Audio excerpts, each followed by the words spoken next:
Exam में लिखना है और फिर उसके बेसिस पे हमें कुछ मार्क्स मिलते हैं और वो डिसाइड करते हैं कि हम होशियार हैं कि नहीं है।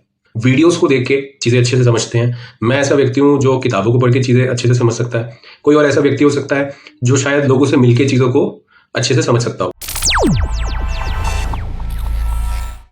दोस्तों, जैसे पांचों उंगलियां एक जैसी नहीं होती, ऐसा बोला जाता है, राइट? ऐसे ही हमारे सबकी जो सीखने की चीज़ें हैं, जैसे जो भी हम सीखते हैं बचपन से लेकर आज तक, तो हमारा जो सिस्टम है सीखने का, वो एक जैसा बनाया हुआ है ना। एजुकेशन सिस्टम जो है बहुत पुराना है, एक जैसा है। तो कायदे से प्रॉब्लम कहाँ पर आती है कि जो हम एजुकेशन लेते हैं, हमें ये सिखाया जाता है कि हमें कुछ चीज़ों को पढ़ना है, उनको सीखना है, पढ़ के, प्रैक्टिकली करके नहीं। फिर उसको हमें एग्जाम में लिखना है और फिर उसके बेसिस पे हमें कुछ मार्क्स मिलते हैं और वो डिसाइड करते हैं कि हम होशियार हैं कि नहीं है। जबकि ये सिस्टम बहुत ज़्यादा इम्प्रैक्टिकल है। रादर, जैसे आप और मैं हैं, अगर आप ऐसे व्यक्ति हैं जो वीडियोस को देख के चीज़ें अच्छे से समझते हैं, मैं ऐसा व्यक्ति हूँ जो किताबों को पढ़ के चीज़ें अच्छे से समझ सकता है, कोई और ऐसा व्यक्ति हो सकता है जो शायद लोगों से मिलके चीज़ों को अच्छे से समझ सकता हो, है ना। तो सबकी जो क्षमताएं हैं, सबका जो विकास है, चाहे वो जॉब के लिए हो, बिजनेस के लिए हो, वो उनकी प्रैक्टिकली जो चीज़ें वो करते हैं या सीख करना चाहते हैं, वो उससे ज़्यादा बेटर कर पाते हैं रादर देन बुकिश नॉलेज से, है ना। तो मैं इस चीज़ में बिलीव करता हूँ, क्योंकि एजुकेशन सिस्टम ऐसा है। इस वजह से जब हम एजुकेशन ले लेते हैं, खासकर जब हम एक ग्रेजुएट हो जाते हैं, तो जो भी चीज़ हमें मिलती है या अपॉर्चुनिटी हमें मिलती है, हम कोशिश करते हैं कि इसको हम ग्रैब कर लें और उस अपॉर्चुनिटी के बेसिस पे हम चीज़ें करें।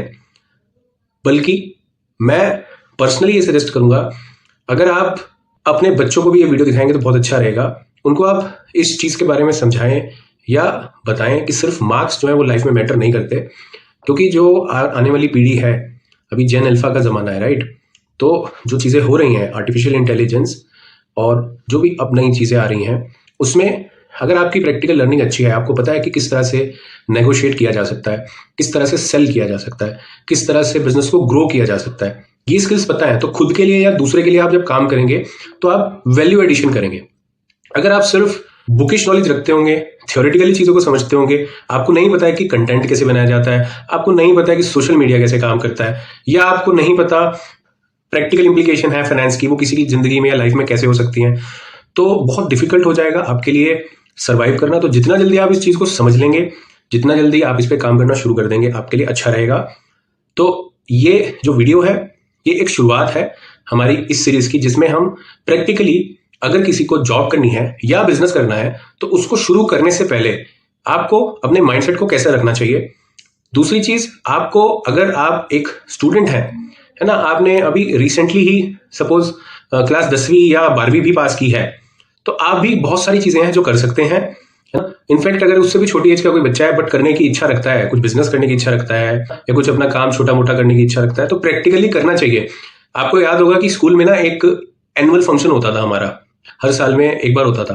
तो एनुअल फंक्शन की तैयारी एक महीना पहले बच्चे करने शुरू कर देते हैं, अपने स्टॉल्स लगाने या एक्टिविटीज करने, और उस पर बहुत प्रोत्साहन मिलता है कि आपने बहुत अच्छा किया, आपके काउंटर से इतना सेल हुआ। जबकि प्रैक्टिकली वो जो एनुअल फंक्शन एक बार हो रहा है, उसको हम एज अ इवेंट कर रहे हैं, वो वैसा नहीं होना चाहिए। वैसी चीज रेगुलरली प्रैक्टिस में होनी चाहिए। सिर्फ थ्योरेटिकल बुकिश नॉलेज से आपकी लाइफ कुछ हद तक चल जाएगी, राइट? मैं नहीं कहूंगा कि बिल्कुल आप कुछ नहीं कर सकते, बट प्रैक्टिकली बिजनेस समझना, बिजनेस मॉडल समझना, लीगल चीजें समझना, है ना, कहां पर गैप्स हैं, किस तरह से चीजें ऑप्टिमाइज की जा सकती हैं फाइनेंस में, टैक्सेशन में, कैसे ऑनलाइन प्रेजेंस, कैसे बिजनेस को ग्रो किया जा सकता है, कैसे आप रीसेलिंग सीख सकते हैं, कैसे आप सोर्सिंग सीख सकते हैं प्रोडक्ट्स की, कैसे आप ड्रॉप शिपिंग, ड्रॉप सर्विसिंग सीख सकते हैं। आपका फोकस इन सब चीजों पे होना चाहिए। तो अपॉर्चुनिटीज तो बहुत सारी हैं जिनके बारे में हम डिस्कस भी करेंगे, और ये सीरीज ही पूरी बिजनेस की है और जॉब की है। तो अगर आप ये नई इमर्जिंग अपॉर्चुनिटीज में किस तरह से हिस्सेदारी ले सकते हैं एज अ बिजनेस, या जॉब करके शुरू में एक्सपीरियंस लेके खुद का कैसे शुरू कर सकते हैं, तो वो जानने के लिए जरूर इसको सब्सक्राइब करें और ज्यादा से ज्यादा लोगों तक शेयर करें। धन्यवाद।